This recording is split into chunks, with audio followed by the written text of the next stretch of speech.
chaque fois que performer. Nous finissons là, après le stade, il y a deux évolutions. Après le gros bagage, non, fini dans la première, il y a le département, ça permet que nous finissons, nous baillons le bras, à tout le temps, nous prenons. Donc chaque fois que ça va là, à côté de ça,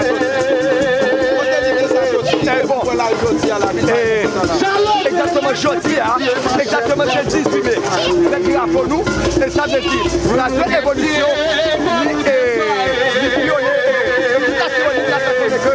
mais ça que nous avons fait, et puisque nous essayons, nous gros bagages, nous mettons le coup, nous mettons le bras avec 5 capitales.